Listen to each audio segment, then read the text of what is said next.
Herkese merhabalar, kanalıma hoş geldiniz. Bugün sizlere sarımsaklı ve sarımsaksız olmak üzere birbirinden lezzetli iki farklı kışlık menemenlik sos tarifi hazırladım. Uzun süre bozulmayan, ekşimeyen tariflerimizin hemen yapım aşamasına geçelim. Öncelikle sarımsaksız tarifimizi hazırlayacağız. Tarifimiz için 1 kilogram kapya biber, yarım kilogram yeşil biber kullanacağız. Öncelikle biberlerin çekirdeklerini bu şekilde ayıklayarak hazırlayalım.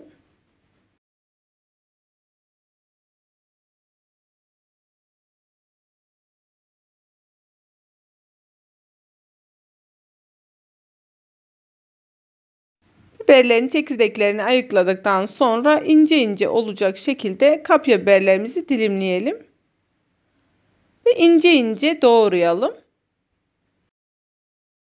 Kapya biberlerini doğradıktan sonra yeşil biberleri de aynı şekilde doğrayarak hazırlayalım.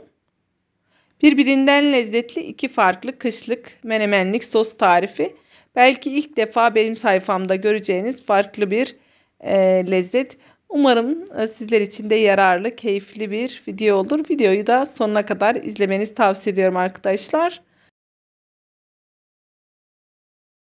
Biberleri doğradıktan sonra borcamıza alalım. 8 kilogram domatesi yıkayarak hazırladım.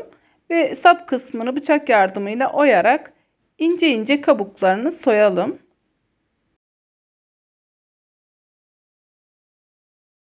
Soymuş olduğumuz domatesi ince ince olacak şekilde bıçak yardımıyla dilimleyelim ve küçük küçük küp küp halinde doğrayalım.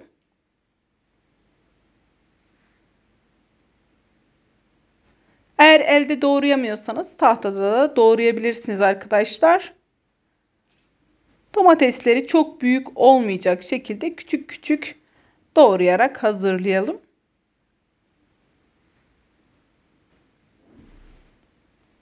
Tüm domatesleri bu şekilde soyarak doğrayalım ve diğer taraftan biberleri kızartmak için tenceremizi ocağımıza alalım. Tenceremizi ocağımıza aldıktan sonra 2 su bardağı zeytinyağını tenceremize alalım. Zeytinyağının biraz ısınması gerekiyor. Birkaç dakika zeytinyağı ısındıktan sonra doğramış olduğumuz biberlerimizi kızgın yağın içerisine atalım. Ve karıştırarak 15 dakika boyunca biberlerimizi kızartalım.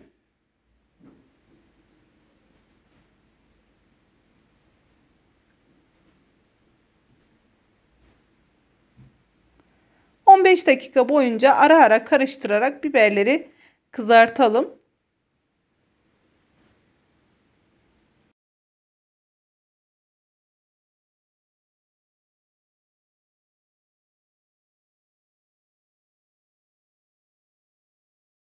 Biberler 15 dakika boyunca kızardıktan sonra 3 yemek kaşığı biber salçası ilave edelim. Benim kullanmış olduğum salça ev yapımı, doğal bir salça. Eğer ev yapımı salçanız varsa kullanmanızı tavsiye ediyorum. Daha lezzetli oluyor. Yoksa da hazır salça kullanabilirsiniz. Salçayı ilave ettikten sonra karıştıralım ve 1,5 yemek kaşığı kaya tuzu ilave ederek tekrar karıştıralım. 1-2 dakika boyunca salçayı biberlerle birlikte kavurduktan sonra doğramış olduğumuz domatesleri ilave ederek kaynamaya bırakalım.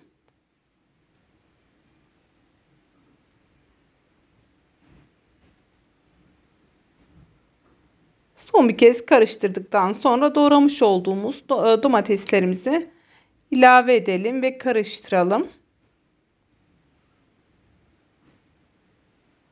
Ve kaynamaya bırakalım. 1 saat boyunca kaynatacağız arkadaşlar. Ara ara köpüğünü alarak kaynamaya bırakalım.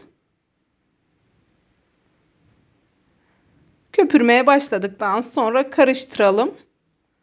Ve köpüğünü bu şekilde kevgir yardımıyla alarak kaynatmaya devam edelim. Toplamda 1 saat kaynatma süresi var arkadaşlar.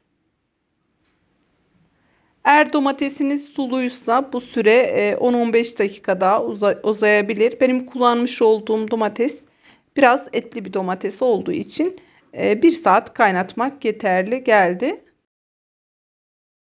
Menemenlik sosumuz 1 saatin sonunda kaynadı ve son bir köpük alma işleminden sonra kaynar bir şekilde ocaktan alarak kavanozlarımıza alacağız.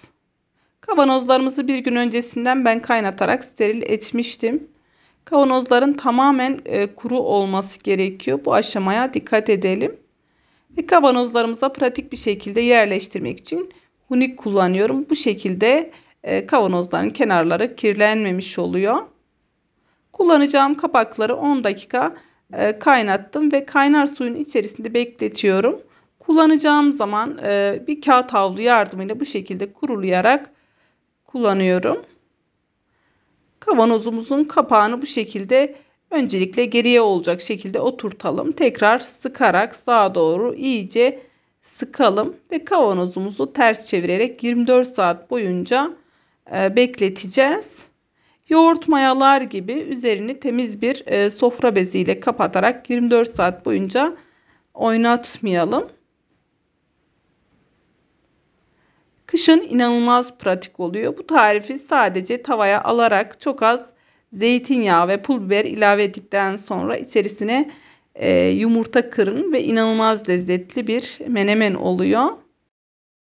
Menemenlik sosumuz hazır. Üzerini temiz bir sofra beziyle kapatarak 24 saat boyunca bu şekilde oynatmayalım. 24 saatin sonunda sofra bezini alarak kapaklar yukarı bakacak şekilde ters çevirelim ve serin bir yerde muhafaza edelim. İkinci tarifimiz için 3-4 baş sarımsak soyarak hazırlayalım. 1 kilogram yeşil kapya biber, 8 kilogram domates kullanacağız. Aynı şekilde biberlerin çekirdeklerini ayıklayarak hazırlayalım.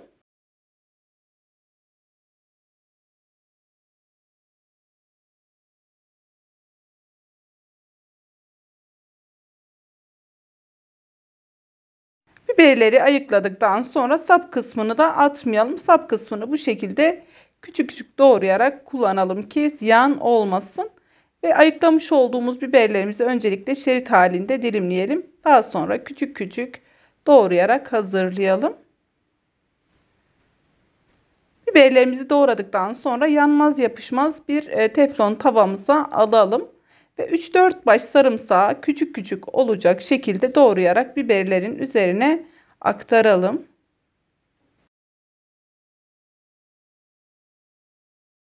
Sarımsakları biberlerin üzerine aktardıktan sonra 8 kilogram domatesi daha önce ben yıkayarak hazırlamıştım. Sap kısmını bıçak yardımıyla oyarak alalım ve kabuğunu ince ince soyarak hazırlayalım.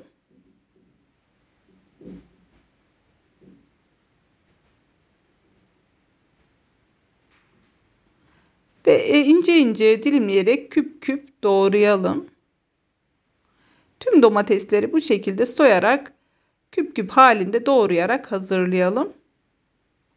Ve diğer taraftan hemen biberlerimizi pişirme işlemine geçelim arkadaşlar.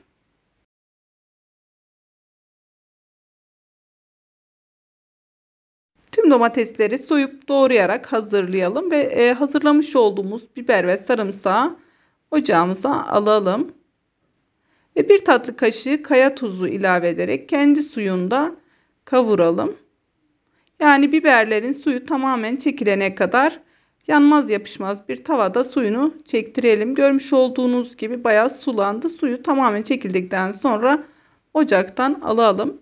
Ve doğramış olduğumuz domateslerimizi derince bir tenceremizin içerisine alalım. İçerisine 1,5 yemek kaşığı kaya tuzu ilave ederek kaynamaya bırakalım. Domatesler kaynamaya başladıktan sonra köpürüyor. Bu şekilde ara ara köpüğünü alarak yaklaşık 1,5 saat kadar kaynatalım.